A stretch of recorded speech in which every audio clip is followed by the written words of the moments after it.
fico um pouco tímido, gaguejo, mas depois eu vou melhorando. Com o tempo eu vou ficando em casa. É a tecnologia.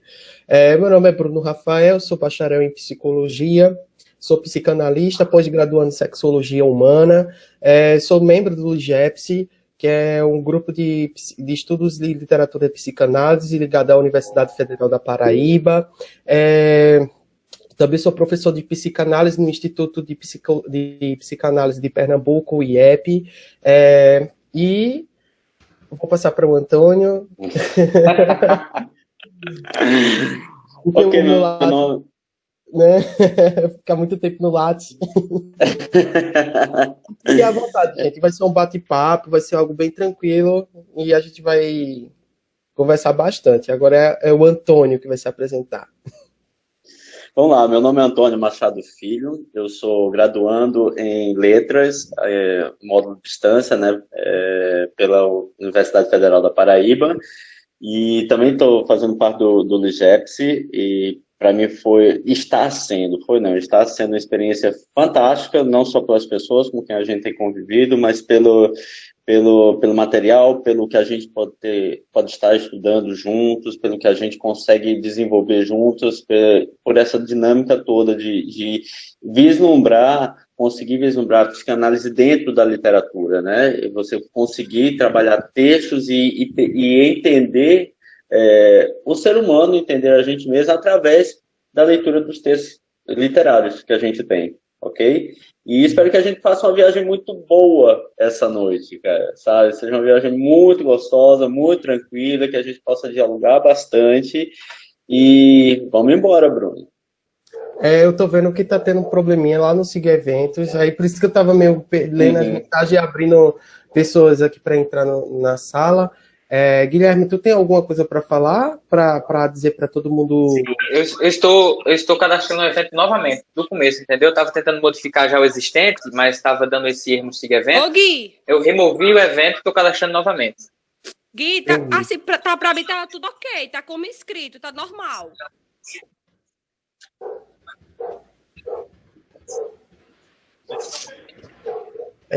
A gente, qualquer coisa, vai conversando aí pelo chat ou deixa pro final da live. Pode continuar aí. Bom, perdão aí. Vai lá, Bruno. Imagina. Guilherme? Vanessa. Oi. Guilherme, Vanessa tá te chamando. Guilherme? Pronto, Vanessa. Sim. Tá tudo ok, tá aparecendo tudo ok, mas você vai refazer, é isso? Eu vou porque tem um pessoal com problema, acho que é o sistema de seguir eventos. Aí eu vou refazer. Tá certo, tá bom. Obrigada. Aí eu falo aí no chat quando tiver pronto para quem puder escrever logo, né? Tá certo, tá bom então. Obrigada. Pronto, isso acontece nas melhores lives, Né? nos melhores ao vivos. Produção, tá acontecendo algum erro e a gente vai tocando o barco. Qualquer coisa vocês fiquem ligados aí no chat. E assim, alguma dúvida, já que vocês estão resolvendo coisa do Siga Eventos, eu até prefiro que vocês liguem o microfone e falem na hora. Olha, Bruno, não entendi isso. Olha, o Antônio, não entendi isso. Para ficar bem melhor para a gente entender, né? Para a gente conversar.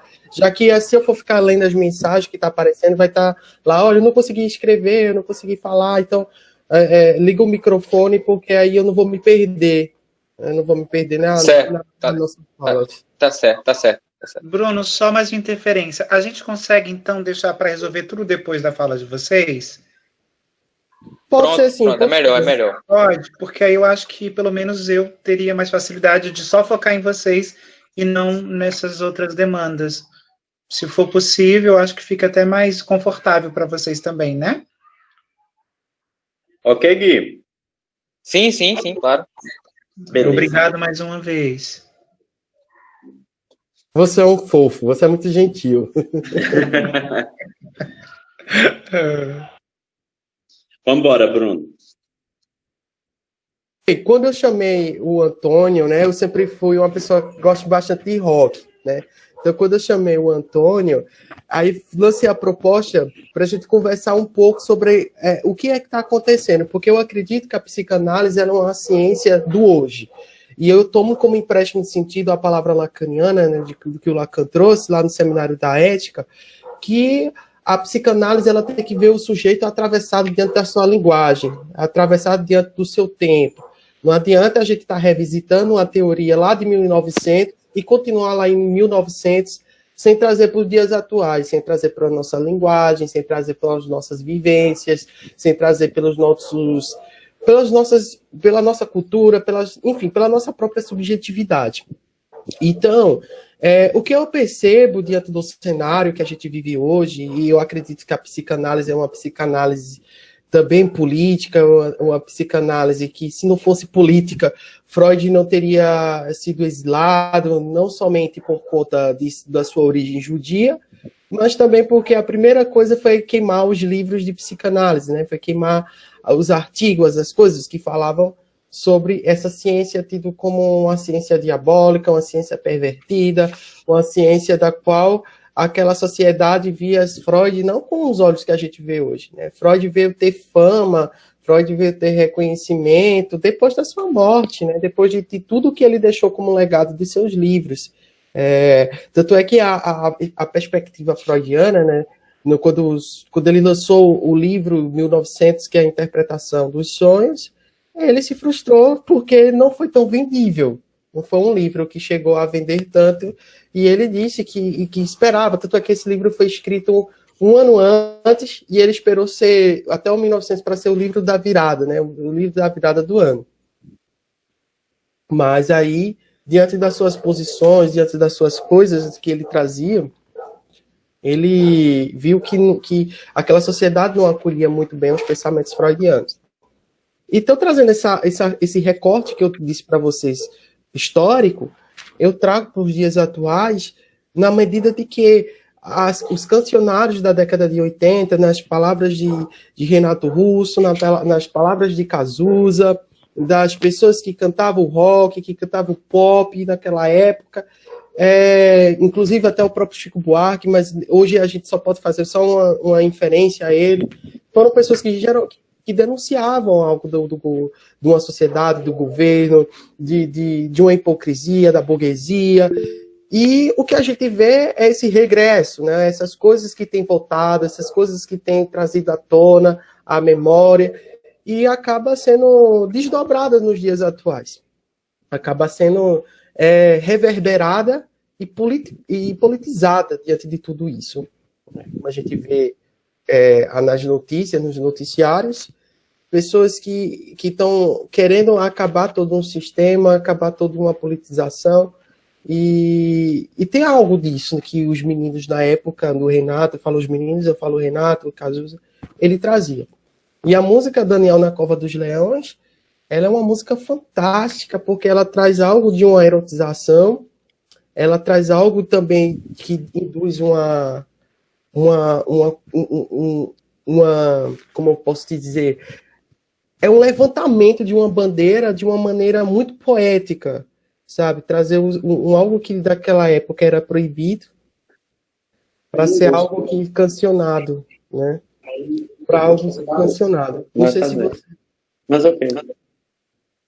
Antônio, o microfone tá ligado. Desculpa. Mas é isso, Antônio. O que é que você acha de tudo isso, assim, sobre essa questão da música, do convite? O que é que tu sentiu?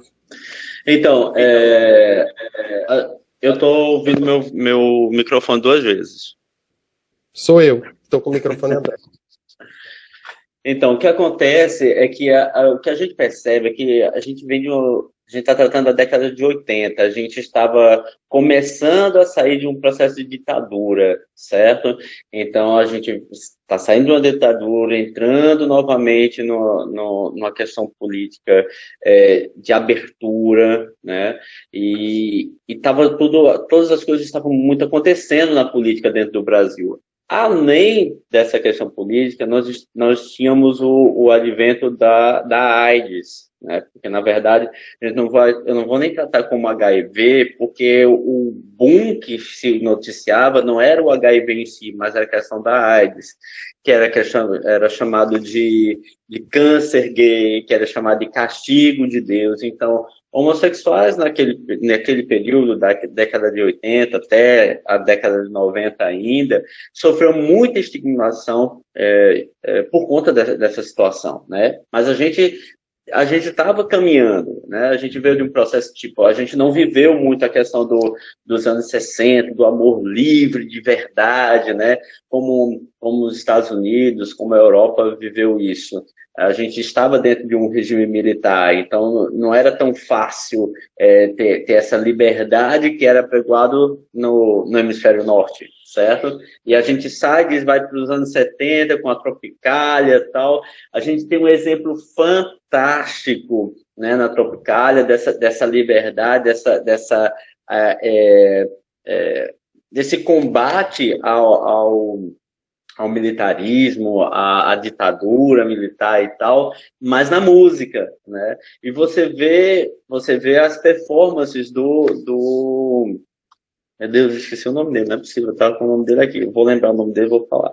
Tá? Do Ney Matogrosso. Gente, fantástico, Ney Matogrosso, pelo amor de Deus, entendeu? Ele ousava de uma forma assim absurda, ele era extremamente performático, sem contar que ele canta pra caramba, entendeu? Ou seja, ele investia nisso aí, né? E as pessoas achavam apenas que era um palhaço performático, mas ele falava muito na dança dele, na interpretação musical dele, nas músicas que os Secos e Molhados compunham e traziam para as pessoas naquela época, tá?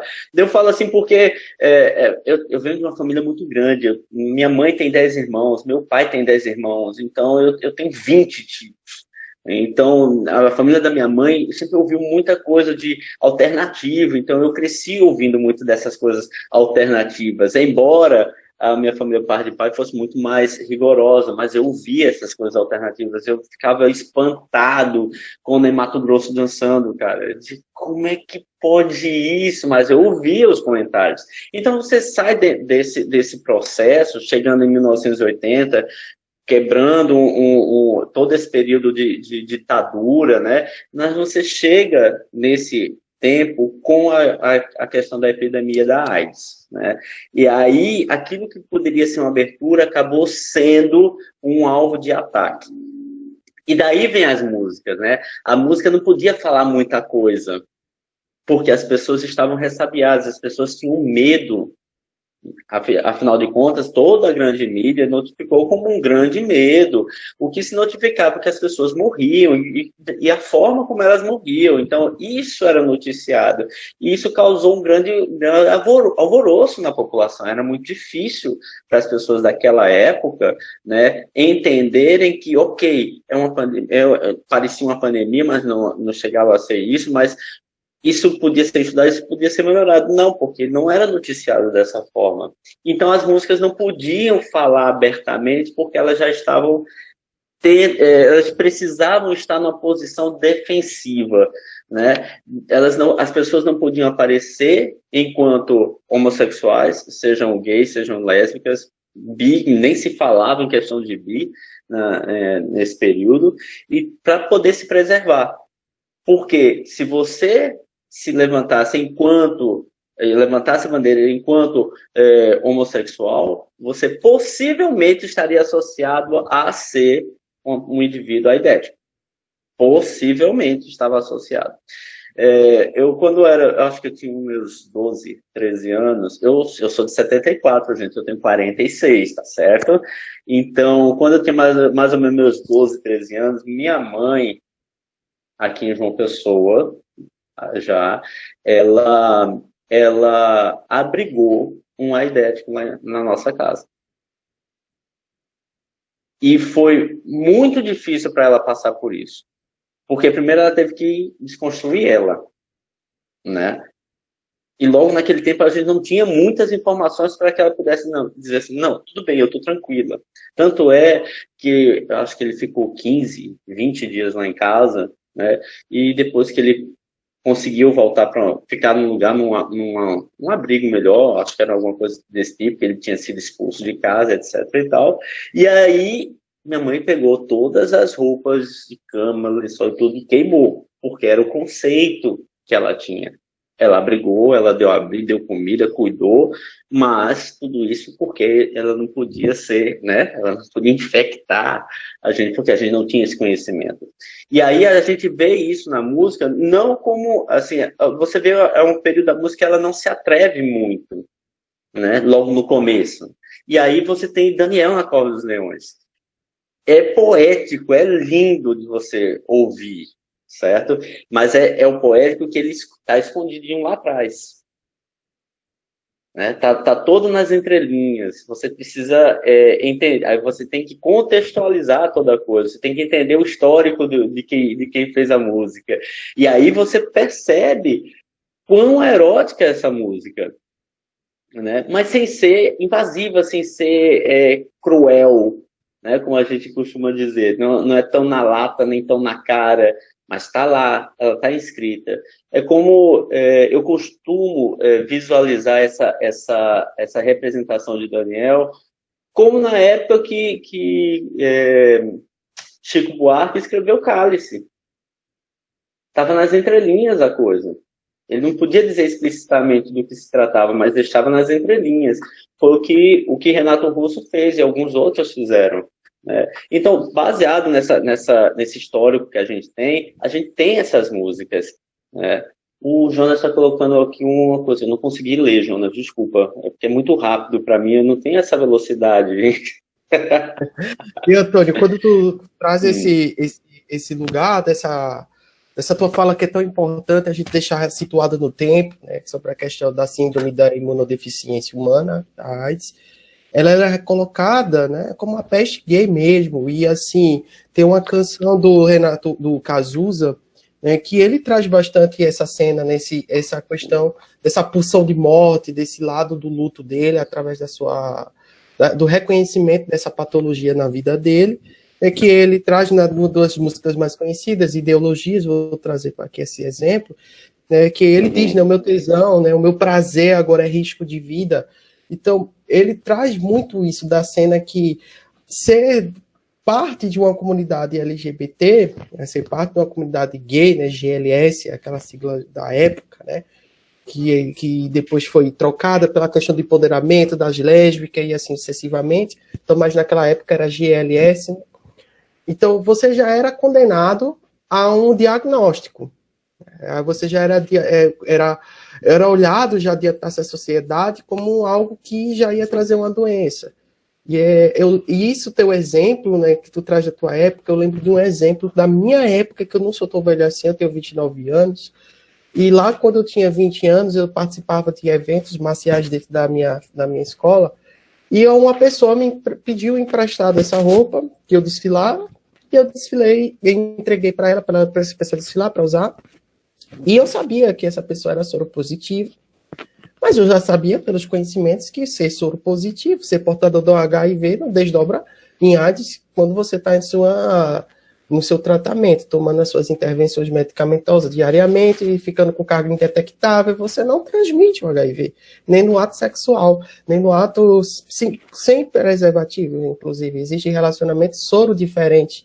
É o soro discordante, também que mudou a sigla, né? Porque é soro discordante. Era soro discordante, agora é soro diferente. Eu troquei a ordem, soro diferente. Mas aí chegou uma pessoa correndo, Antônio, perto de mim, e disse: você vai emprestar a roupa para ele? Eu disse: claro que eu vou emprestar, por que não? Porque ele tem AIDS, você vai pegar AIDS. Eu disse: eu não sabia que AIDS pega através de uma roupa emprestada. Ele vai suar. Não pega no suor, meu amor. Não tem condição disso. Inclusive, ele vive muito bem, obrigado. Ele toma os medicamentos dele, que na época era mais do que hoje, que só é o Dolutegravir, e o outro, não nem recordo agora o nome, mas eu posso pesquisar aqui rápido e dizer para vocês. E assim, sabe, foi a única pessoa que eu emprestei a minha roupa, e ela veio, né? Porque as outras eu emprestava e as pessoas não devolviam, ou seja, o mau caráter das outras pessoas. E ele devolveu minha roupa muito bem limpa, engomada, do jeito que eu nunca lavei minha roupa de desfile. Eu fiz: menino, você lavou muito bem, vou levar minhas outras para tu lavar, e porque eu achei massa, ficou toda engomadinha, ficou muito bonitinha. Mas o preconceito das pessoas, que até hoje sabe? Até hoje, como psicólogo, eu digo a vocês que o receio, o estigma que traz desde a década de 80 para os dias de hoje, tanto é que teve uma política, a primeira coisa que o governo Bolsonaro tentou fazer foi derrubar a intervenção medicamentosa das pessoas que sofrem, né? Que passam por essa situação do HIV, de ser portadores do vírus HIV, e atribuiu a elas, né, como sempre, essa questão de uma vulgaridade, que só é só homens que pegam sexo, que fazem sexo com homens. Né? E até pouco tempo atrás, uma pastora gospel famosa, ela, né, Ana Paula Valadão, ela retribuiu a isso, né, aquela mesma cena de falar que o HIV é porque é algo do pecado de homens ter relação sexual com homens. Na verdade, todo sujeito está predisposto a ter o HIV desde que você transe sem preservativo. Né? E hoje o número de pessoas, de casais heterossexuais, passam agora das pessoas LGBTs. Passam pelas pessoas LGBTs. Enfim, mas aí a gente tem canções, a gente tem poesias, a gente tem algo muito produtivo daquela época que eles deixaram claro os seus sofrimentos, os seus desejos reprimidos, que de uma forma, o Freud ele traz algo muito supimpa, né, para a gente falar sobre Daniel na Cova dos Leões, que ele fala sobre o consciente criativo dos artistas, que a arte, a escrita, a literatura, ela é algo que traz isso do inconsciente. Então, de uma certa maneira, o Renato, ele estava trazendo algo do inconsciente dele, do desejo dele, que estava naquele momento restrito, que estava somente para aquele lugar, daquela cena de prazer. Talvez seja verdade o que ele passou, talvez não seja verdade o que passou, pode ser até um delírio poético, pode ser algo do inconsciente, do desejo do inconsciente dele, dos sonhos, né, que Freud traz em 1900. Então pode ser algo disso, né? A gente também não vai determinar o que essa música é isso, que a música é aquilo, porque o principal autor não está no divã. A gente só está pegando uma obra literária dele e trazendo para a gente debater cientificamente, para a gente trazer através da visão científica, das experiências da gente como acadêmicos, da experiência de estar falando sobre isso e não deixar esse assunto morrer. Né? Então, eu não sei se vocês conhecem a letra Daniel na Cova dos Leões. Se você me permite, Antônio, eu posso lê-la? À vontade. Pronto. Eu vou ler aqui a canção Daniel na Cova dos Leões, que fala, né, tá no álbum Canção 2. Só um segundo. Eu acho que a tecnologia hoje não está a nosso favor, Antônio. Eu acho que a tecnologia hoje não está para o nosso favor, tá tudo travando. Bem, voltou. Aquele gosto amargo do teu corpo ficou na minha boca por mais tempo. De amargo, então, salgado ficou doce. Assim que teu cheiro forte e lento fez casa nos meus braços e ainda leve, forte, cego, intenso, fez saber que ainda era muito pouco. E faço nosso meu segredo mais sincero e desafio o instinto dissonante. A insegurança não me ataca quando eu erro. E o teu momento passa a ser o meu instante. E o teu medo de ter medo, não faz da minha força confusão. Teu corpo é meu espelho e em ti navego. E eu sei que a tua correnteza não tem direção. Mas, tão certo quanto o erro de ter barco, a motor é insistir em usar os remos. E o mal que a água faz quando se afoga. E o salva-vidas não está lá, porque não vemos. Essa é uma canção que é das minhas favoritas, na verdade. Eu acho ela uma das minhas favoritas. E ela traz várias pistas, né, de sentidos que aduzem a homossexualidade. Tem canções do Renato Russo que trazem bastante esse falar da homossexualidade, desse desejo da homossexualidade, de ter esse dito da homossexualidade, feito a canção Meninos e Meninas, também, que é bem explícito isso. Vento no Litoral também fala de um algo perdido ali na canção, que é o cavalo marinho, que fala também de uma posição, de uma homossexualidade, no sentido materno, de um maternar. E essa canção, ela aduz algo muito forte, que ela traz um cunho muito erótico dela, mas ela traz algo muito poético e romântico. É aquela situação que eu trouxe na última live com o Antônio, que é algo de uma histeria, que a gente coloca o sentido romântico para a gente aguentar o sentido da palavra sexo e transar. A histérica e o histérico, para a psicanálise, o amor ela tem o mesmo efeito da castração. Então, exige isso para que a gente consiga suportar a palavra transar. Para que a gente consiga suportar a palavra fazer sexo. Por isso que eu vou fazer amor. Tem algo muito mais delicado diante disso. E o Renato, ele sabe trabalhar essas delicadezas para trazer o que ele viveu como uma experiência erótica, mas ainda romantizar esse desejo dessa experiência erótica, que, ao meu ver, quando eu canto, quando eu falo essa canção, trata-se de um ato que aconteceu naquele momento, e aquele momento ficou naquele momento, né? Tanto é que existe, quando termina, existe aquele momento, né? Faço meu segredo mais sincero, e desafio o instinto dissonante. Esse instinto dissonante fala dessa homossexualidade, dessa dissonância da homossexualidade dele.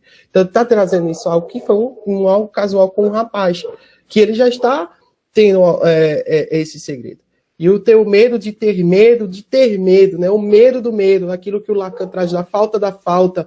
E a falta da falta nada mais nada menos que a angústia do vazio, né? Do que algo que possa completar ou descompletar. Aí quando eu vejo o medo do medo, eu lembro da falta da falta. E a gente vai desmiuçando, né? Para não falar muito também, porque o Antônio já está muito afim de falar também, que tô vendo, eu conheço já ele. Tu fala aí um pouco aí, Antônia, e a gente vai fazendo esse ping-pong.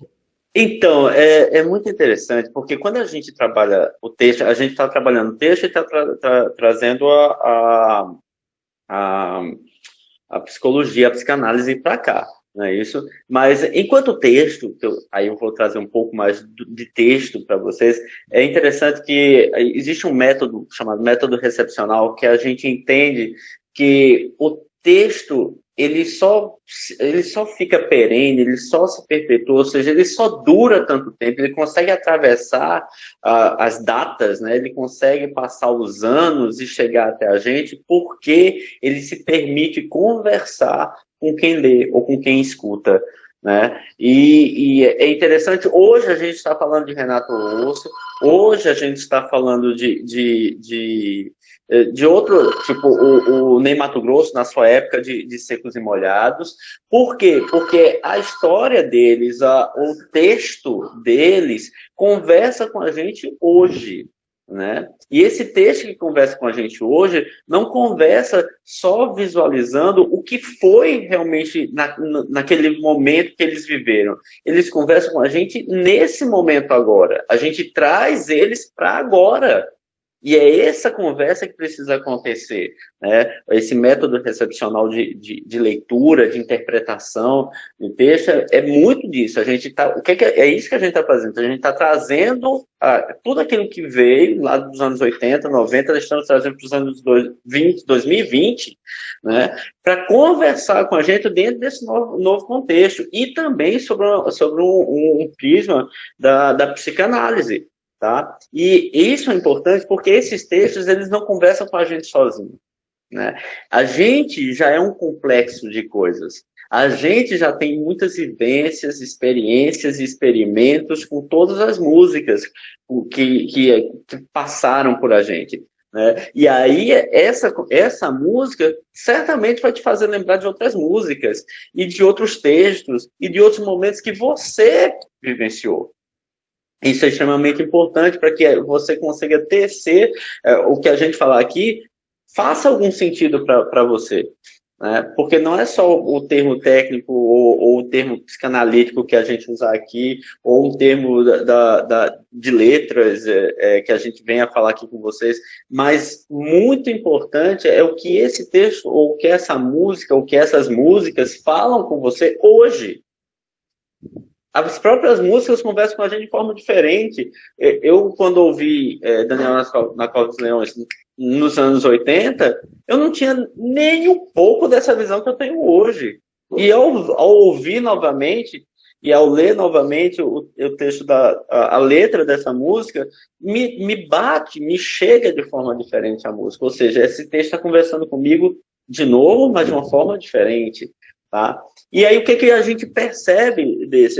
Esse texto do Daniel, que depois eu não sei bem a ordem cronológica, porque eu nunca me atentei tanto à ordem cronológica das músicas, mas eu acho que Meninos e Meninas foi depois.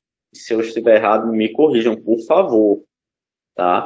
Então, se foi depois essa música, ou seja, ele conseguiu ousar mais, ele dizer que eu gosto de meninos e meninas numa música, e que um monte de gente cantou essa música várias vezes na vida, entendeu? E nem se tocava do que estava cantando, né? É como tem muita gente, amigo meu, que canta músicas em inglês, eu fico olhando, você está entendendo o que essa música está falando?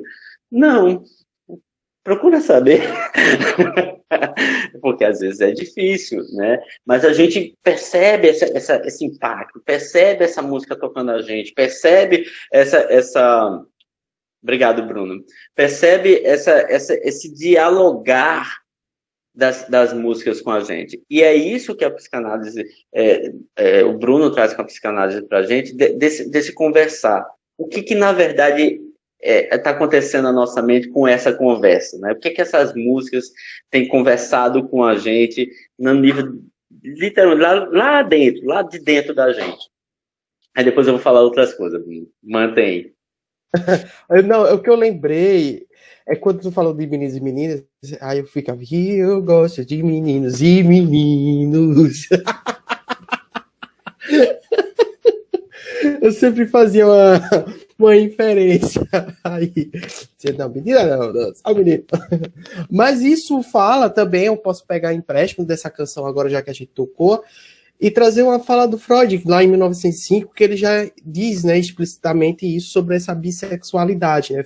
Freud, ele vem revolucionar, né, daquele modelo médico, ele vem denunciar aquilo, como eu disse no começo da live, ele era tido como um doutor pervertido, aquele doutor que falava que tudo era algo de uma questão de uma sexualidade, né? E ele diz, ao se defrontar nesses aspectos não patológicos da homossexualidade, o Freud ele posiciona contra os sexólogos e cientistas geral naquela época, alertando para uma necessidade da própria problematização da própria heterossexualidade, já que não podia se compreender a partir de bases puramente químicas, já que o advento da psicanálise, a sexualidade passou a ser vista como um efeito do discurso, e não apenas como um fenômeno puramente de algo biológico. Então, chegar a esse fenômeno do discurso, da fala, dessa linguagem, é aquele que o Freud colocou como ato inaugural, que desdobra nessa ciência que a gente pode falar, conversar hoje, sabe, Antônio? Que a gente pode trazer isso uma discussão. Que não é pensar somente em um corpo propriamente biológico, e o corpo está para além do biológico. Né? Então ele está totalmente além daquilo, né? Totalmente além desse ato de pensar o corpo naquela época como biológico, como resposta biológica, né? Como algo. Então eu tenho movimentos que colocam que a psicanálise ela não é atual, mas eu sempre vejo a psicanálise muito atual, porque quando eu consigo falar com aquilo que o Lacan diz, né, que trazer esse discurso dessa linguagem para os dias atuais, a gente consegue compreender os desafios da própria psicanálise, né? Porque, vê, depois de uns anos, de 1905, né, na Psicogênese, no caso de uma homossexualidade feminina, publicado em 1920, Freud afirma, né, sua posição sobre as homossexualidades, denunciando a omissão da pesquisa psicanalítica que ficou longe, né, e ao mesmo tempo de propor uma solução para práticas homossexuais. Então, Freud diz o seguinte: não tem como você trazer uma regressão ou uma mudança de condição sexual nessas palavras. Então, a homossexualidade faz parte da subjetividade humana, faz parte do sujeito. Então, não adianta fazer protesto na rua pedindo para que tenha intervenções gays, assim, porque cura gay não existe. E se você estiver nessa sala e você acha disso, você vai se deparar com muitas coisas que você vai dizer, nossa, não é para aí, né? Inclusive, eu fiz parte desse ato manifestante de cura gay, assim, né? Pelo bem da psicologia, como psicólogo, como psicanalista, a gente não deve regressar a 1800, 1900. Que se Freud já está dizendo que existe homossexualidade inerente, intrínseca ao sujeito, a gente está regressando para muito mais tempo. E, aliás, bem mais tempo também por causa do Foucault, que já vem falar também. O próprio Foucault, ele traz muito desse estudo da homossexualidade, né? Então, isso faz me lembrar de uma carta a Flint que Freud falou lá em 1898, que ele começa a conversar com Flint, que é o seu grande amigo, um médico que, inclusive, fez que Freud fosse observar o estudo das histerias com Anna Oh. Então, isso tem um pouco também quando nasce a psicanálise. E ele falando nessa carta para Flint, né, através do texto, ele diz que a sexualidade ela está na etiologia das neuroses. Freud denuncia explicitamente a atitude médica em relação aos assuntos sexuais, afirmando que a sexualidade humana ela está presente diante desse sujeito. Só deixa quem entrou e sumiu. Voltou para permitir alguém entrar na sala. Seja bem-vinda. Então, ele começou a conversar com Flint, denunciando os médicos da época que o mentia isso, desse desejo de estar querendo ver a sexualidade para longe do corpo, como algo de um demônio, como algo de uma perversão, né? Inclusive, Freud utiliza esse termo perverso, justamente essa referência da sociedade de colocar que toda relação sexual é algo de uma perversão. Então, Freud coloca, então essa relação sexual só é algo biológico? Só para uma procriação? Não parece um discurso de hoje?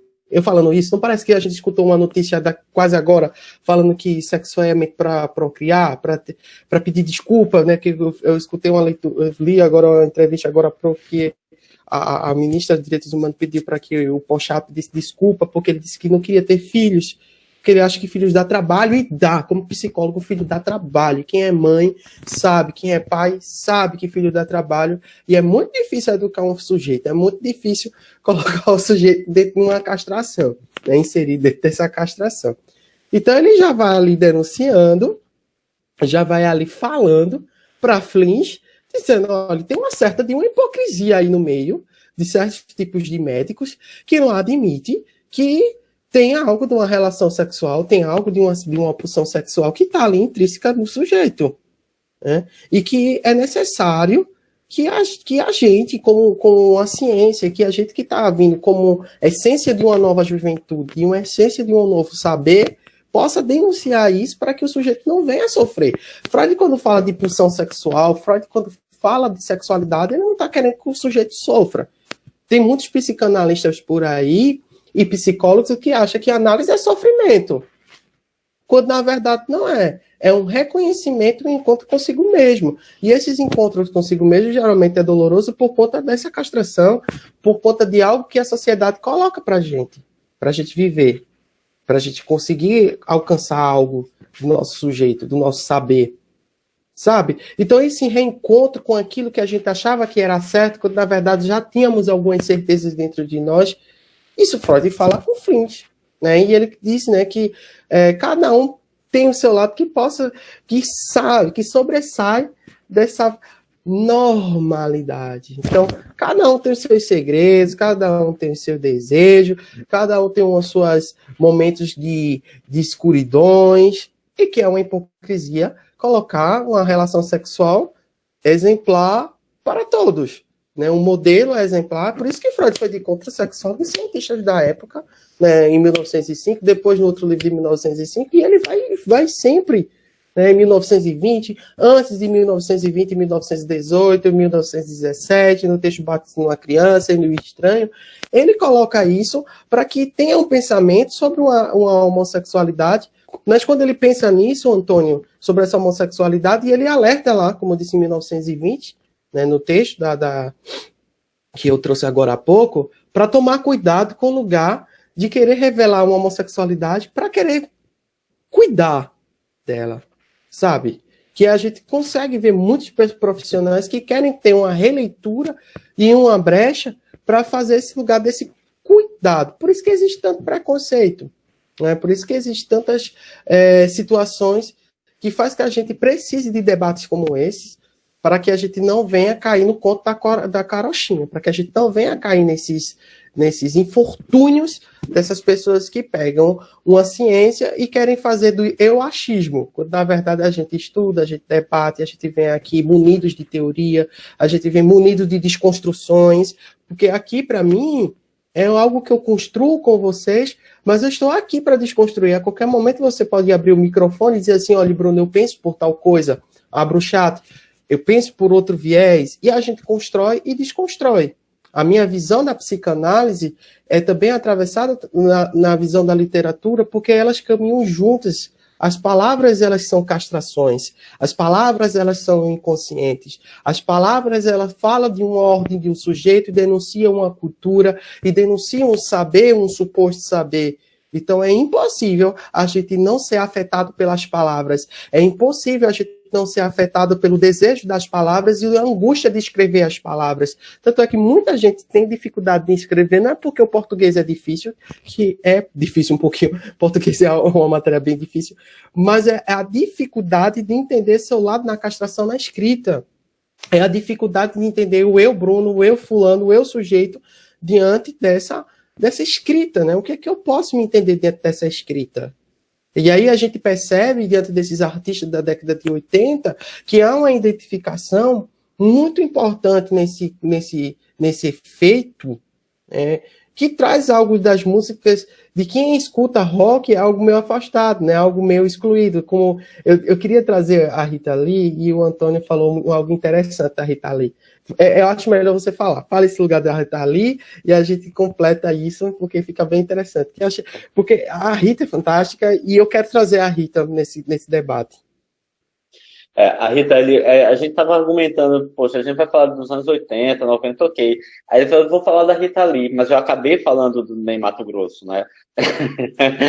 Eu tive que trazer, porque, assim, as nossas construções sempre estão baseadas em experiências que a gente teve, ou então em experiências que a gente viu, né? Então, a Rita Lee, se a gente fosse falar da Rita Lee, a gente não ia falar sobre homossexualidade especificamente com a Rita Lee, né? Mas de outras aberturas que ela trouxe com a música dela, com a forma de ser Rita Lee, né? A Rita Lee trouxe a ideia da maconha, sabe? Que para ela era a coisa mais simples do mundo. Eu vi uma entrevista dela recente, ela participou do Saia Justa em algum momento, e uma das integrantes da Saia Justa queria a Fernanda Young queria porque queria ser chamada de filha da Rita Lee.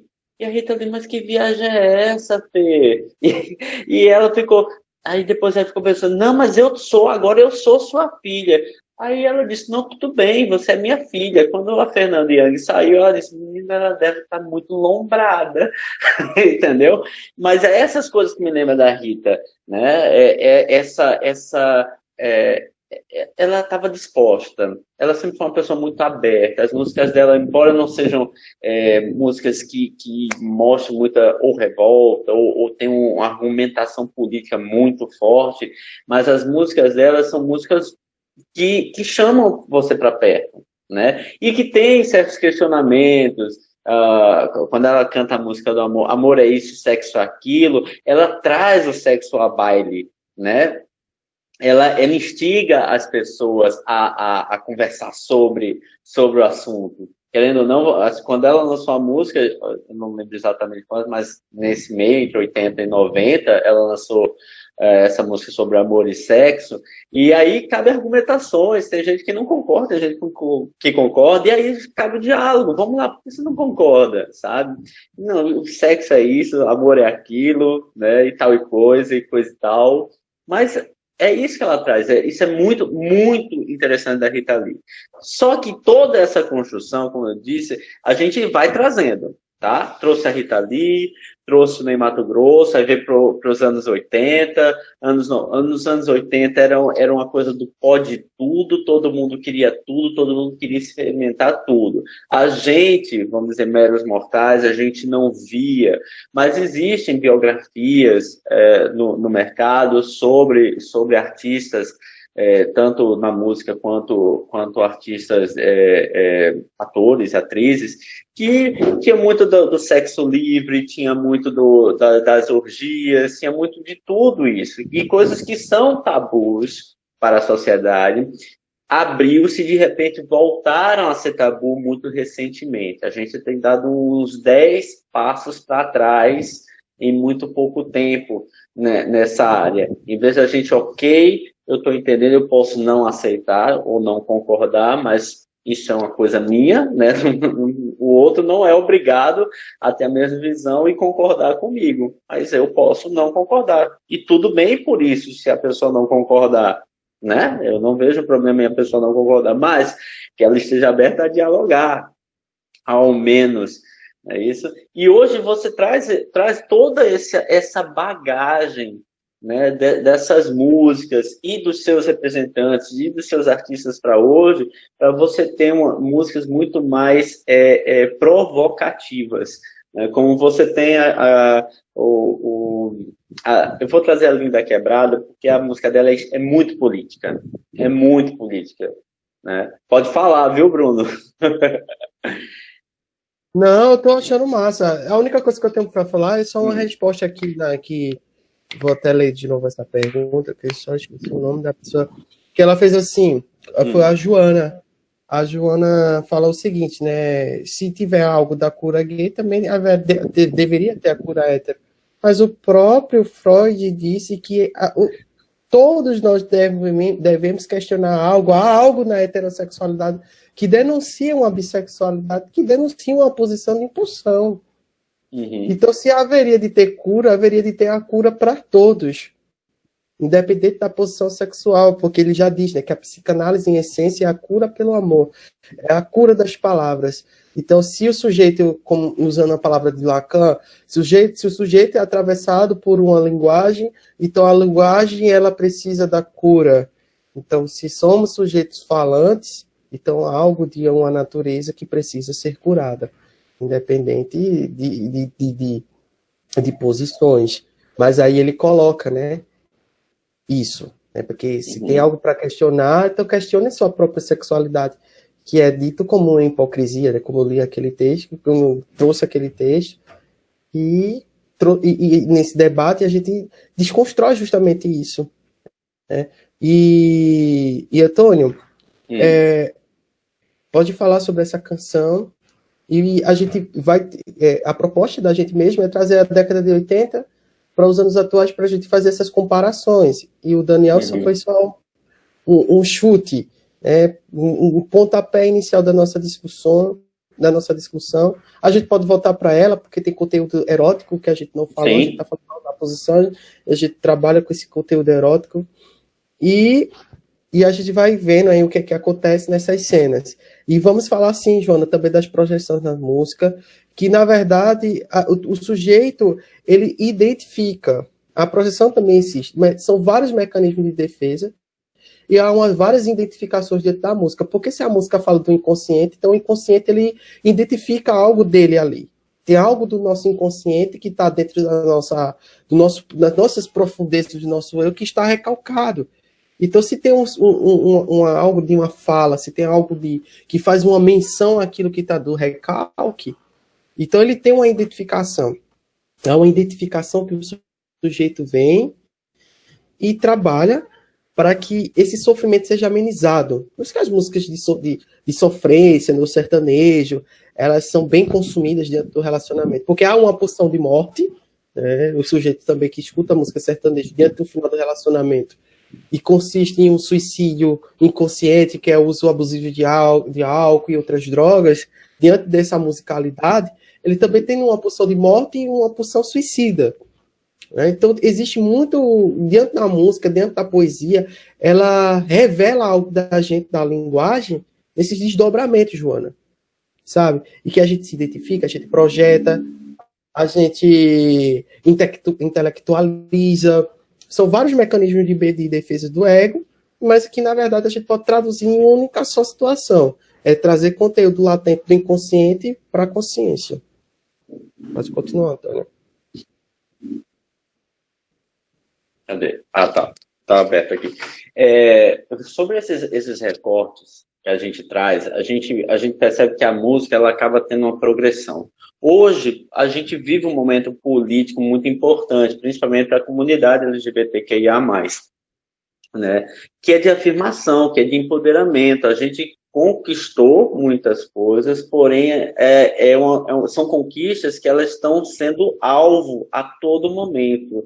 A gente está precisando reafirmar, a gente está precisando falar novamente, como algumas pessoas, mas precisa disso, precisa. Você está desse lado? Não, você não está desse lado. Então a gente precisa começar a trabalhar uma coisa chamada empatia. Entendeu? Que eu entender que, como eu não estou naquela posição, eu não sei como é estar naquela posição, no mínimo precisa ser, assim, de ouvir, de abrir a escuta e ouvir o que aquele grupo tem a dizer e poder entender o que aquele grupo tem a me dizer.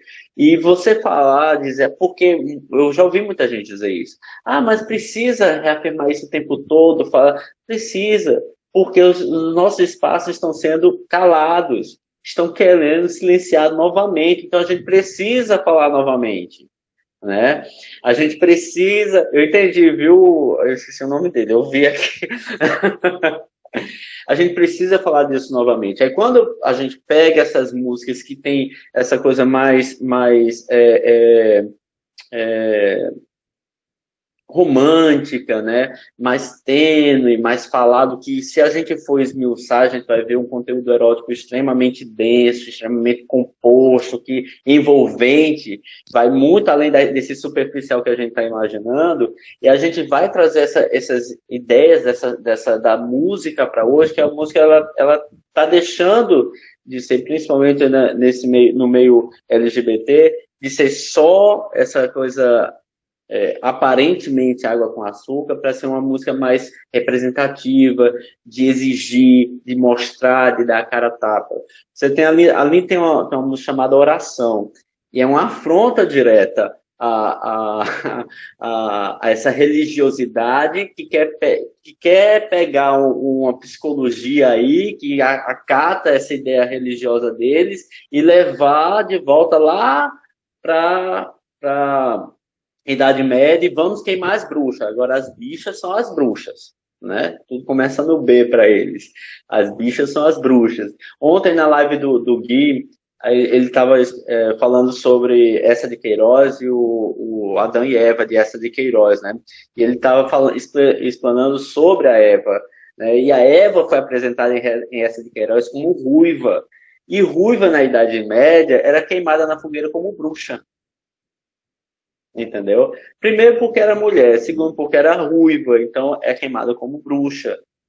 Essa questão dessa pulsão sexual, dessa necessidade sexual, era atrelado ao demônio. Ou seja, até hoje a gente vê essas questões acontecendo, ou seja, elas retornaram com um peso que a gente não consegue entender de onde eles conseguiram achar motivos para isso, né? Não sei como eles acham isso tudo. Mas, trazendo isso para cá, e você tem essa oração da Lee, no começo ela diz assim, eu determino que termine aqui agora. Isso são frases muito religiosas. extremamente religiosa. Eu determino que termine em mim, mas não acabe comigo. Aí ela começa a mudar a questão. Determino que termine em nós e desate. E que amanhã possa ser diferente para elas, que tenham outros problemas e encontrem novas soluções, e que eu possa viver nelas, através delas e em suas memórias. Ela é extremamente política, reivindicatória, né? Isso porque lá atrás teve gente que ousou falar da sua sexualidade, mesmo que poeticamente, mesmo que escondido. Hoje a necessidade pede uma outra música. Hoje o ambiente, o nosso contexto pede um outro posicionamento musical, inclusive. Mas eles estão acontecendo. Se você vê, né, mais ou menos nesse meio período, você tem o Johnny Hooker que fez Flutua, que é poético, mas ao mesmo tempo é reivindicatório, é político, né? Ele diz: o que vão dizer de nós, seus pais, Deus ou coisas tais, né? Quando ouvirem rumores do nosso amor. Ou seja, a gente ainda está vivendo numa época, ele está especificando que sim, a gente vive numa época que só em ouvir falar pode causar algum desconforto. Ou seja, a gente precisa ainda se posicionar, a gente ainda precisa explicar, a gente ainda parece que a gente precisa pedir permissão de ser.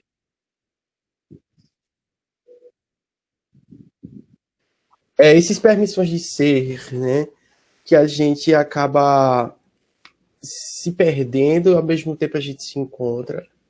Porque existe um desejo do outro. A gente é atravessado pelo desejo do outro. É impossível não trazer a psicanálise nesse desejo do ser aí e no desejo de ser o que o outro quer. Eu trouxe o conceito de Heidegger, né, o ser aí, da fenomenologia, que eu peguei de empréstimo de sentido. Mas aí tem esse negócio aí que a gente é atravessado, que o Lacan disse, sobre esse desejo do que o outro quer de mim. Que esse grande outro quer de mim é traçado diante do nosso nascimento, nosso nome. A gente não escolhe nosso nome. Nosso nome, nossa profissão, nosso gênero, né? É algo que determina, né, que diz masculino, feminino, é macho e fêmea. Existe algo que vem ditar isso. E ser menina exige uma roupa, exige um comportamento, exige cores, exige situações que devem ser repelidas para assegurar uma masculinidade e uma determinação desse lugar do sujeito masculino. Um estereotipo e assim sucessivamente, assim como as mulheres. As mulheres precisam passar por situação que vem trazer característica, cultura, determinações. Então, as mulheres foram atravessadas por muitos estigmas, por muitas coisas, né? E a posição da homossexualidade feminina, ela traz dentro disso algo de uma potencialidade daquilo que é dito da feminilidade para o sujeito. Tu entendes? É algo que o ser feminino é algo muito difícil de lidar, que a sociedade não compreende, a sociedade não quer, porque traz rotas para as mulheres muito sofridas, rotas que, para ser mulher, é algo de um sofrimento muito grande, porque a mulher ela tem que ser isso, tem que ser aquilo, tem que ser dócil, tem que ser mansa, fina, obediente, através daqui a cultura religiosa, da mulher dentro da cultura, né? Essa mulher que veio trazido desde dessa situação do romantismo, do iluminismo, que é trazida também da Revolução Industrial, aí de repente se embate com a Revolução Sexual, com o advento da pílula, para que ela tenha relações sexuais mais libertas, sem ter essa situação de gerar filhos. Mas isso sempre é algo de uma misoginia, né, que é atravessada desses contextos, que o lugar do sujeito, um homem ser feminino, ele é ridículo. Tanto é que Jacques Salomé disse que o sujeito romântico, um homem romântico, ele é feminino.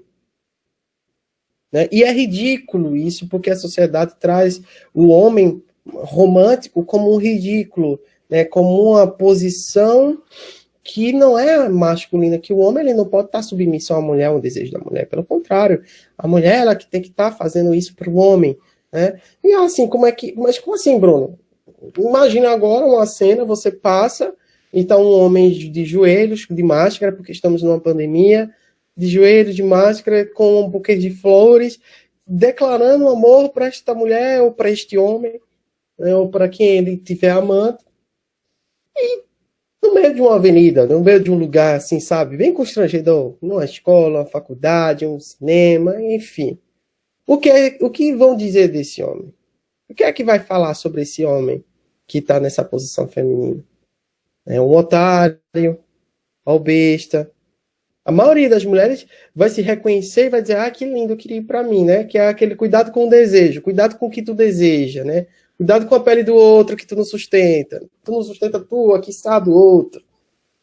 Mas aí vai trazer esse lugar. E eu lendo isso, né, percebendo essas coisas diante da minha clínica, diante dos meus estudos, eu comecei a perceber lá em 1918, quando Freud traz o estranho, ele fala de... Quando o homem ele burla ali a questão da homossexualidade dele, ele burla diante da feminilidade, diante daquilo que vai trazer a lembrança da castração. Ou seja, não é somente a posição bissexual ou a posição homossexual que ele tem medo, que ele burla, que ele recalca, né? Tanto no estranho como também na criança, né, no batismo numa criança. Não é isso que também se trata. Não se trata somente disso, sabe? Se trata desse medo de ser esse lugar da feminilidade que lembra uma castração, ou seja, lembra esse lugar da falta do falo, da falta do poder. Então, você vê que o Daniel, né, o personagem Daniel, já colocamos aí, né, esse Daniel na cova dos leões, né, o que está lançado aos leões para ser devorado, né, e não é devorado no final, né, nesse conto bíblico, porque existe um conto bíblico que você trouxe bastante interessante, Antônio, essa comparação que tu trouxe. A gente tem uma sintonia muito boa, eu adoro sempre conversar contigo, que a gente tem uma sintonia muito boa, e a gente vai se encontrando nas nossas falhas, a gente não consegue fugir, a gente sempre retorna a esse eixo, e eu acho interessante isso. E tem esse lugar do sujeito lançado à cova do leão, que ele não foge e não é devorado. E me faz lembrar também de Lacan, quando ele fala da mãe que tem a boca de crocodilo, né? Que o que não faz o crocodilo engolir o filho, o bebê, é o fala, o poder. Então ali eu posso fazer uma inferência e trazer o dito lacaniano e colocar os leões. Ali há algo de um poder, de um falo, que faz que o leão não devore o Daniel. Né? O que não devore esse desejo da boca, né? Desse desejo falado do Daniel. E essa música de Daniel da Cova do Leão também fala de uma porção de uma oralidade. Né? Jonas e sua broderagem. Toda vez que Jonas entra, ele fala de broderagem aqui. Jonas, você tá querendo uma broderagem. Tô ligado na tua. Então, aí ele fala de uma pulsão, né? A nossa primeira pulsão primitiva, né, sexual, que é a zona erógena, segundo Freud. É a cor da mãe lá que está no sujeito. Então, então tem algo desse desejo materno, que eu trouxe com Lacan, tem algo desse desejo materno, da mãe devorar, a mãe do crocodilo, devorar o sujeito, o bebê, e tem um falo. E eu trago também a questão materna dessa posição feminina dentro dessa música, na questão da oralidade, na questão desse lugar que está o Daniel contando, né? Aquele gosto amargo do teu corpo ficou na minha boca por mais tempo. E engraçado que eu cantava muito essa música e era aquilo que tu dizia, né? Que a gente tá cantando música que... a Guilherme, a gente não sabe, né? Aquela música de Rihanna, né? Come Rude Boy, né? Que a gente dançava, não sabia que ela tava falando altas coisas, né? Anaconda de Nicki Minaj. Enfim. Mas a gente volta para o assunto e a gente percebe que essas músicas são bastante consumidas, são músicas conhecidas internacionais que fazem sucesso, geralmente gostam da batida e geralmente tem pessoas que se identificam com a letra. Mas aí a gente volta para o assunto, né? Então tem algo dessa primeira estrofe dessa música, tem algo dessa estrofe inicial que fala de uma oralidade, gosto amargo do teu corpo, né? Tem algo ali que já está lactado, né? Que está lactando ou que está sugando do corpo, que está amargo, né? Que está ali sendo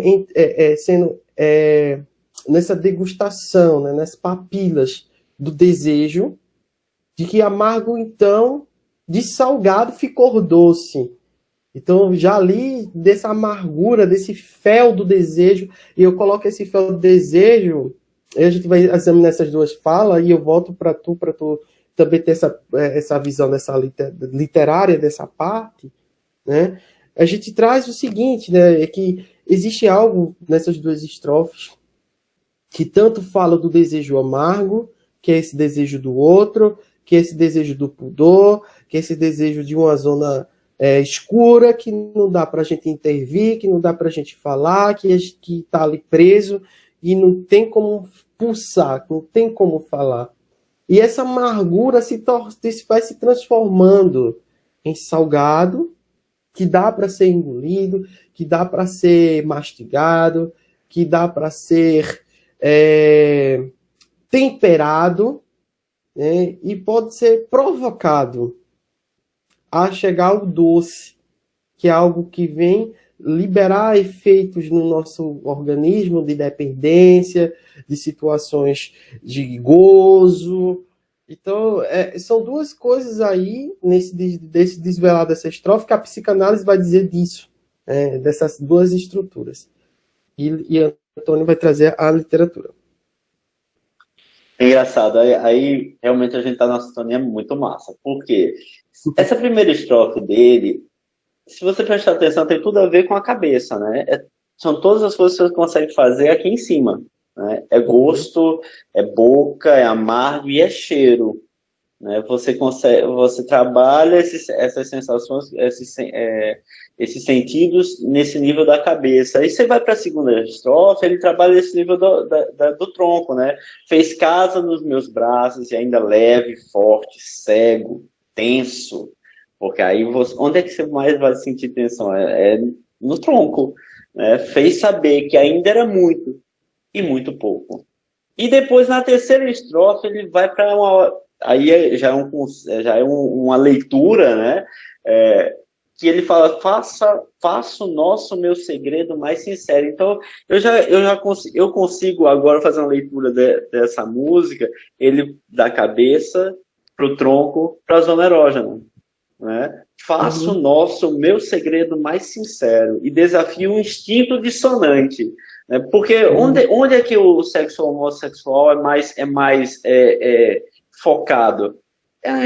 Na genitália. Então, onde normalmente se diz, é um sexo homossexual, é porque tem genitália, porque tem, Jonas, tem pinto e tem ânus. Tem sim, tem os dois, tá certo? E são essas duas coisas. Então, a insegurança não me ataca quando eu erro, e teu momento passa a ser o meu instante. Então, para mim, eu consigo visualizar essa poética do Renato Russo, ele percorrendo o corpo, né? Ele vai da cabeça para o tronco, para as genitálias. E aí ele começa a envolver outras partes, né? Ele fala do medo de ter medo, você explanou fantasticamente, eu nem tinha lembrado dessa questão, né? Mas quando você trata de literatura, essa repetição é um reforço, né? É você querer dizer, cara, presta atenção, o medo do medo, sabe? Eu posso estar falando da repetição do erro, como eu posso estar falando do medo mais íntimo que eu possa ter, né? Eu estou falando daquele medo que eu não estou nem lembro que eu tenho medo dele, tá? E não faz da minha força confusão, teu corpo é meu espelho e te navego. Não são antagônicos, eles são complementares. Teu corpo é espelho e eu navego. Então, se você vê, muitas vezes você compara o rio ou o mar como um espelho. Você se vê refletido nele, né? Então, essa poética dele é muito fantástica. E o fato dele atribuir, eu estava imaginando por que essa música se chamou Daniel na Cova dos Leões. A letra não tem nada a ver, a princípio, com o título, né? Mas aí você trouxe essa questão do Daniel. Daniel na Cova dos Leões. Se não me engano, né, no tempo que eu ainda estudava bastante isso, Daniel foi jogado lá, e ficou esperando. Os leões a que ele foi jogado sempre estavam famintos, né, porque afinal de contas a diversão deles era jogar lá e ver o povo sendo comido pelos leões famintos. Maravilha, mas ele não foi tocado. Muito possivelmente, a gente tem essa leitura mesmo, Bruno, que você passou, sabe? De repente eu tô lá, mas eu não estou sendo consumido. Isso já não me... mesmo que eu esteja nessa situação, essa situação não vai me devorar, né? Então eu não vou me desesperar, porque a posição de Daniel na cova dos leões foi de tranquilidade, segundo o que é passado na Bíblia, né? De segurança. Ele se sentia seguro, mesmo estando no lugar mais inseguro naquela época para ele. Perfeito. Isso que você trouxe. E eu penso também, não falando psicanaliticamente, nessa parte do medo, que não tem medo, ele fala de 3 lugares. O meu medo, o teu medo que estava com o sujeito, e o medo de uma sociedade que encarar uma relação homoafetiva. Então, medo do teu medo, né? Que traz esses lugares, né? De 3 lugares de uma...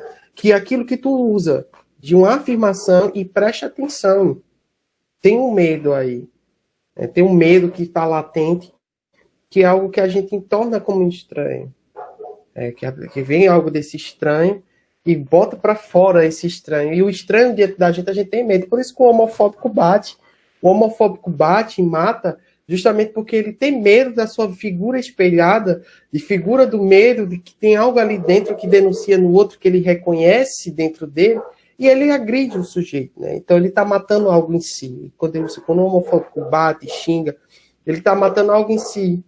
Ou uma homossexualidade latente, ou o medo, como eu disse aqui, do horror do lugar da feminilidade, do lugar de uma possível castração. Tem muito disso. Eu pegando essa letra de novo, eu posso te trazer uma outra coisa aí para a gente trazer, né, para a gente conversar sobre a questão do salva-vidas. Não está lá porque não vemos. Né? Esqueci até de falar esse final, quando eu trouxe, quando eu declamei essa música, porque não cortou. Hoje a internet, a tecnologia não ficou no nosso favor, né, Antônio? Mas a gente segue o baile, né? E o salva-vidas não está lá porque não vemos. Por que a gente não consegue ver algo que vem salvar? Quem pode me salvar de mim, como diz Ana Sui em seu texto literário, né, da psicanálise? A gente sempre espera algo que venha tirar da gente meio dessas zonas de dor, nossas zonas de angústia. A gente sempre espera que o outro... Tanto é que o fundamento para Kierkegaard, da fenomenologia, né, o sujeito que é tido como um pai da fenomenologia também, da fenomenologia existencial, que fala sobre o desespero humano, sobre as angústias humanas, ele traz uma coisa interessante, que o sujeito ele vive em 3 estágios da vida. Estado ético, estado estético e o estado religioso. E esse estado religioso que o sujeito entra dentro dessa vida, que todos nós passamos por ela, tem algo que dessa música a gente pode tomar como empréstimo de sentido, que é esse lugar da religião salvar o sujeito dessa situação. Então, quem seria o salva-vidas? Seria Deus? Será que era Deus que ia salvar? Tanto é que na metáfora de Daniel, quem salva ele das covas é Deus. Deus, com a sua sublime graça e misericórdia, ele se compadece de Daniel e faz que os leões, mesmo famintos, jejuem. Eu não consiga comer a carne de Daniel. E aí a gente não consegue ver, porque a gente não consegue ver esse salva-vidas que está ali, que está dentro de um barco, de um oceano de desejo, de um oceano de profundezas, né? Que o oceano a gente pode colocar como um inconsciente. Então, quem é esse Deus? Quem é esse algo que vai salvar, que não consegue ver, que a gente não consegue revelar? Tu consegue entender isso que eu estou trazendo, Antônio? Tu consegue pensar nessa situação? Sim, sim.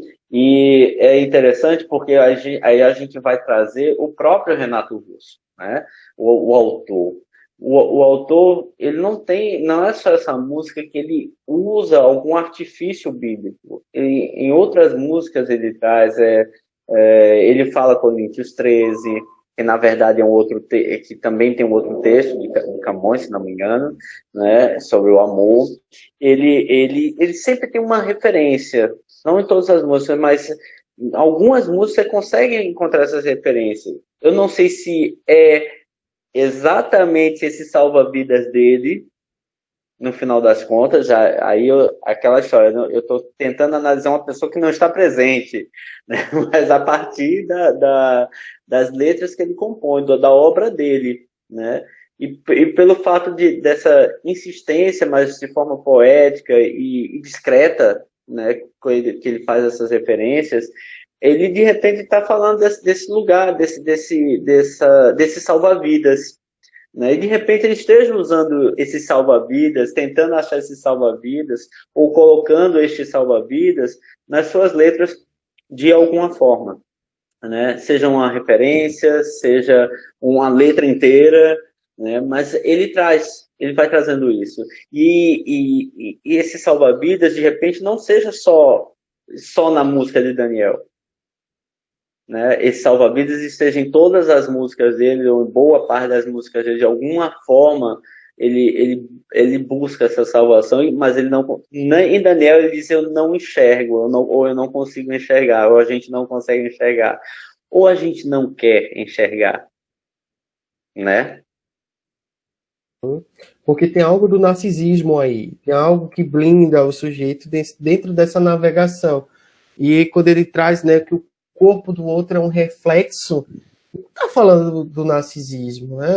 É impossível a gente ver essa estrofe e não lembrar o que Freud trouxe lá em 1914, na introdução ao narcisismo, né, sobre aquela questão da eu vejo muito a majestade do bebê aí nesse desejo de Renato, porque ele diz, né, que o momento do outro passa a ser o instante dele, né, o instante do nascimento desse desejo, dessa realização desse desejo, né, desse desejo concretizado e o gozo desse desejo. Então, nada mais, nada menos do que aquela mãe que pare o sujeito, né, que pare o bebê e se encontra naquele bebê os seus próprios reflexos e encontra nesse bebê as situações do teu amor primário, né, desse amor que está sendo devotado, que, na verdade, esse bebê, ele vai devolver impulsões, né, ele devolve esse amor à mãe a impulsões, né, quando a mãe faz essas necessidades, supra as necessidades do bebê fisiológicas e assim sucessivamente.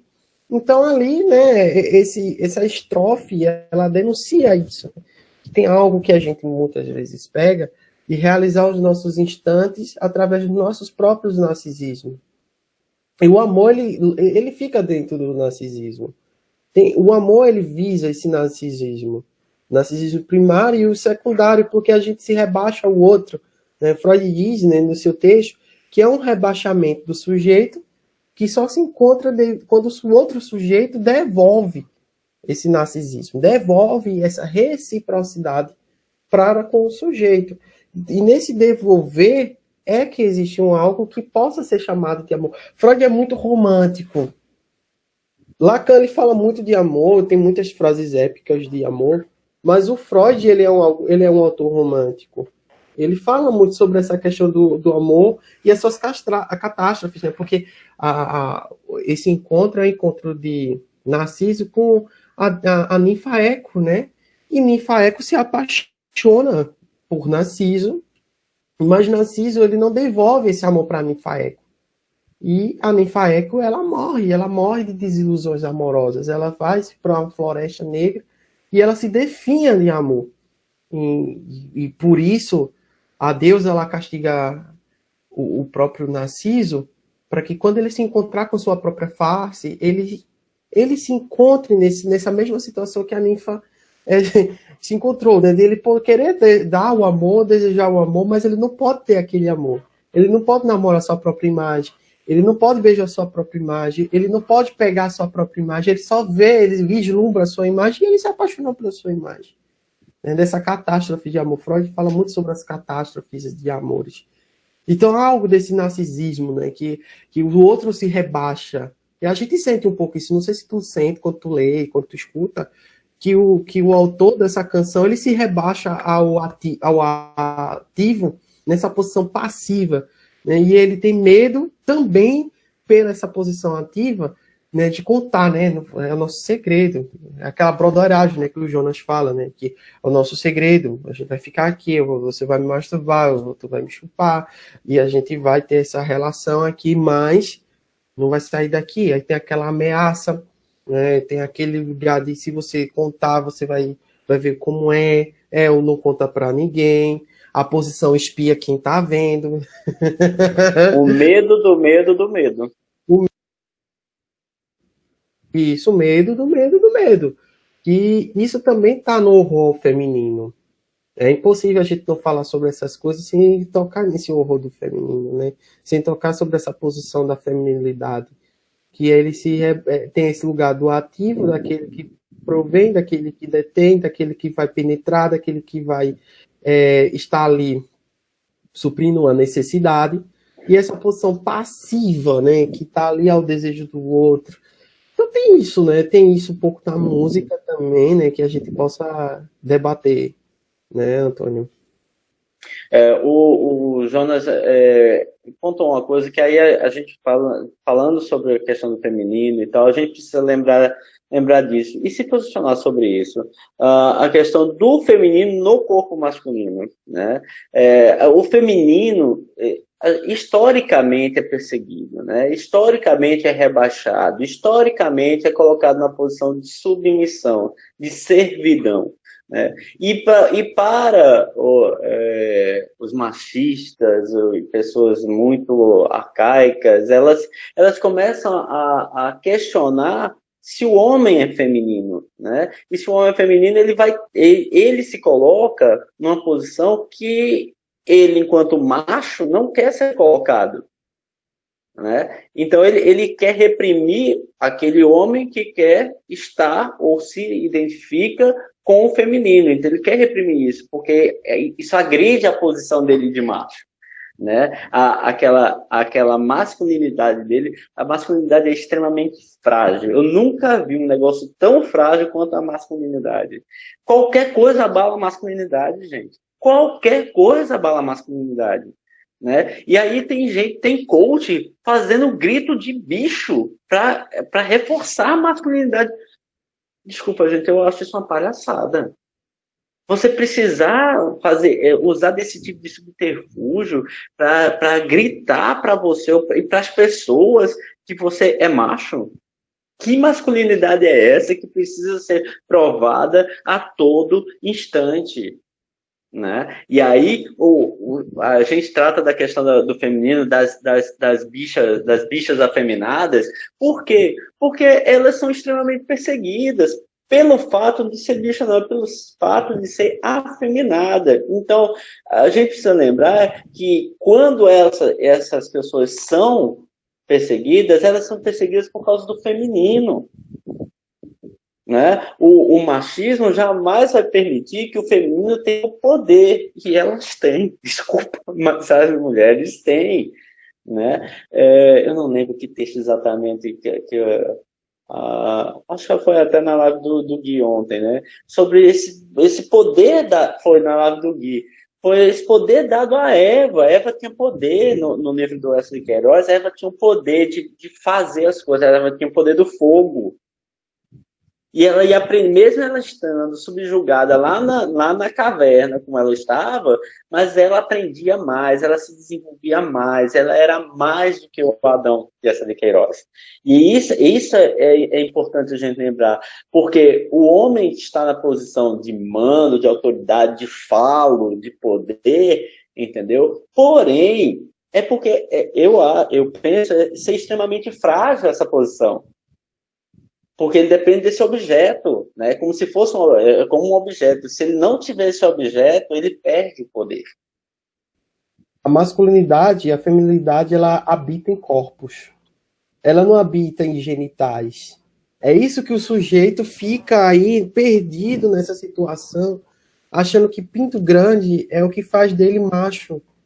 Né? Ou mais macho que os outros, né? Mais macho do que os outros. O que a gente percebe bastante na nossa clínica de sexologia é que o homem está preocupado com o pinto dele e o tamanho dele para que a parceira sinta não um prazer, mas que sinta que o pênis dele vai arrombar, vai penetrar, vai sentir dor. Então, é algo que é voltado simplesmente a um pênis. Então, aí o que acontece, né? O que passa sobre a questão da transgenitalidade, né? Das pessoas trans. Existem homens, existem mulheres que não necessariamente têm um órgão sexual ou que precisam ter aquele órgão sexual, ou pessoas que perpassam dentro de uma posição masculina e feminina, que já dizia Freud há muito tempo, né, que o sujeito, independente da posição biológica, Freud não gostava, Freud fugiu, o ato inaugural dele foi perceber que o corpo ele não é biológico, é essa posição da biologia que só faz, que a mente é que controla essa questão do corpo. Então o corpo é resposta da mente. Então, se a mente olha para o pênis e diz, esse pênis não pertence ao meu corpo, não é que é a ordem de um delírio, de uma fantasia, é que a mente dele não reconhece aquele pênis, porque aquele pênis não pertence a ele. Aquele gênero que foi atribuído, aquele lugar que, lembra que eu falei sobre o grande outro, que vai determinar quem é você, pelo seu nome, quem é que tu passa, quem é que tu vai se apaixonar, né? Tem aquela brincadeira, com quem será que você vai casar, louro, moreno, caraca, cabeludo, rei, ladrão, polícia, capitão, não tem? Não sei quem vocês escolheram casar. Mas aí, se vocês precisarem de terapia para casar, eis-me aqui. Mexendo, né? Mas aí o que acontece, você foi determinado pelo desejo do outro, que atribui o que é ser homem, o que é ser mulher. Aí vem também a questão da habitação do romance. Freud, todo psicanalista sabe, como já tinha dito aqui nessa live, que só se ama numa posição feminina. O amor ele feminiza porque o amor é algo que vai trazer um sentimento, sabe? Mas por que ele traz isso? Porque foi atribuído que o romance é um lado feminino, não é um lado masculino. Então a psicanálise também é trazida por esses expressos opostos. Mas também tem algo de positivo nisso, que a gente pode dizer que a feminilidade ela não depende de corpos, ela habita em corpos, ela habita em desejo, ela habita inconscientemente de cada um. E isso é interessante, a gente está ressaltando que não é de uma extrema ignorância freudiana dos outros psicanalistas. É ter essa sacada, sabe, Antônio? Não sei se tu está percebendo, se as pessoas estão aqui estão entendendo isso. Que eu posso ser um homem cis, mas o que habita em mim é uma natureza feminina. Eu me acho feminino.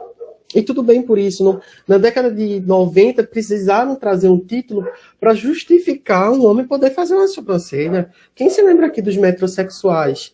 Né? De reportagem no Gugu, no Faustão, falando dos atores e autores globais, né? De artistas que se colocavam nessa posição de fazer sobrancelha, fazer uma unha, cortar o cabelo. Porque deixar o cabelo assim, com todo ele organizadinho, era algo de uma posição feminina muito grande. Então o hétero ele tem esse desejo, o hétero ele se põe, ele tem essa natureza feminina, ele se identifica, ele gosta, tanto é que você vê no carnaval os cross-dress, né? O que é cross-dress? São homens que se vestem, homens cis que se vestem de mulheres. Agora é interessante trazer isso, que sempre são mulheres piriguetes, né? São mulheres que usam sainha, topzinho, um blush bem exagerado, elas são putas. Elas geralmente são putas, eles não são puta. Então tem esse desejo da puta, de usar uma roupa curta, né, que os crossdressers traz. E aí, onde é que habita essa feminilidade, esse desejo de ser puta? Ele pode ser puta sim. Se não é hétero, pode ser puta, pode ser o que ele for. Né? O sujeito pode ser o que for diante desse ato sexual, diante dessa situação da sua sexualidade. Agora, o que é importante é que reconheça, né? Pode falar, Antônio. Mas ninguém quer ser uma Lorelai Fox, ninguém quer ser uma Rita Von Hunt, né? Mas na hora do carnaval querer ser a puta, tá cheio daí. É porque sempre coloca nesse lugar que a mulher não é inteligente, quer ser a loura burra. E tem um gozo disso, né? De não ser aquela pessoa inteligente que vai ser caçada, né? Fitar chapeuzinho. A gente pode depois fazer uma live falando sobre o contato com o chapeuzinho, né? Esses desejos de devorar. Essa literatura. Eu estava pensando um dia de fazer uns estudos sobre essas literaturas infantis que concernem o desejo das pessoas de serem, mas que também denunciam algo. né? Que tem um lobo mau querendo devorar Chapeuzinho.